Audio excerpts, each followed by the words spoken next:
দুই পার মাঝে মাথাটা আছে তখন আপনি টান দিতে পারেন। ততক্ষণ পর্যন্ত ওই থলির পানিটা ভেঙে না যাবে ততক্ষণ পর্যন্ত বাচ্চাটা নিরাপদ থাকবে।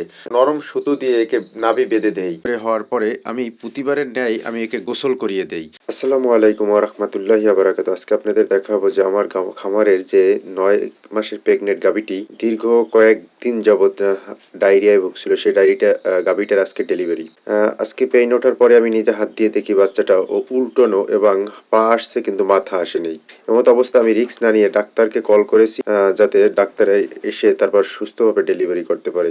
কারণ এটা অনেক সময় দেখা গেছে বাচ্চা চিত হয়ে থাকলে ডেলিভারি করা অনেকটাই রিস্ক হয়ে যায়। ডাক্তার আসার পর্বে দেখে সে যখন আবার হাত দিয়ে দেখে সে আসলেই বাচ্চা চিত হয়ে রয়েছে এবং বাচ্চাটি পা দুটো আসছে, মাথা আসেনি। এটা অনেক সময় ডেলিভারি করা অনেক রিস্ক হয়ে যায়, অনেক অভিজ্ঞ লোক লাগে। তাই অভিজ্ঞ ডাক্তারকে ফোন করে তারপর আমি ডেলিভারি করার চেষ্টা করতেছি।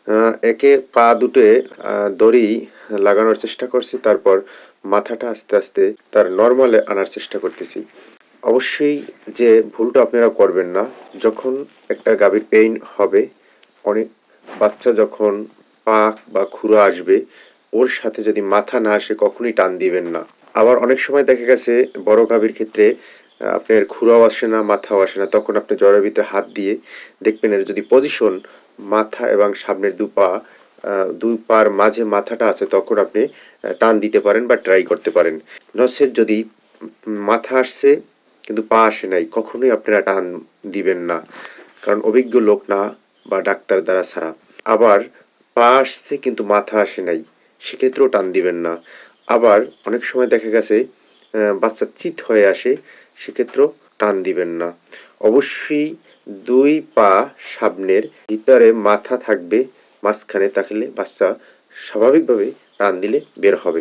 এই ধরনের যদি ভুল করেন তাহলে দেখা গেছে বাচ্চার মাথা ঘুরে যখন আমাদের বলি টিন্ডা এর ভিতরে যদি ঢুকে যায় তাহলে বাচ্চা অনেক সময় আর বের করা যায় না, আর সেক্ষেত্রে অনেক ধরনের প্রবলেম হয়। অবশ্যই খেয়াল রাখবেন বাচ্চা যেটার ভিতরে থাকে, যে থলিটার ভিতরে যে পানিটা থাকে, যতক্ষণ পর্যন্ত ওই থলির পানিটা ভেঙে না যাবে ততক্ষণ পর্যন্ত বাচ্চাটা নিরাপদ থাকবে।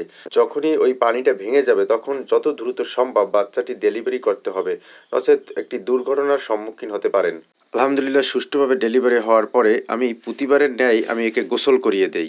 কারণ গোসল করিয়ে দিলে এটার ভিতরে যে আঠালো থাকে, যে মানে লোডটা থাকে, ওটা চলে যায় এবং থাকে না, বাছুরটি ফুরফুরে হয়ে যায়। তারপর এবং শুকনো নেকড়া দ্বারা আমি খুব সুন্দরভাবে পানিটাকে মুছিয়ে দেই। আলহামদুলিল্লাহ সুন্দরভাবে ফুরফুরে হয়ে যায়। তারপর বাচ্চাটাকে 30 মিনিটের মধ্যে আমি দুধ খাওয়াই থাকি।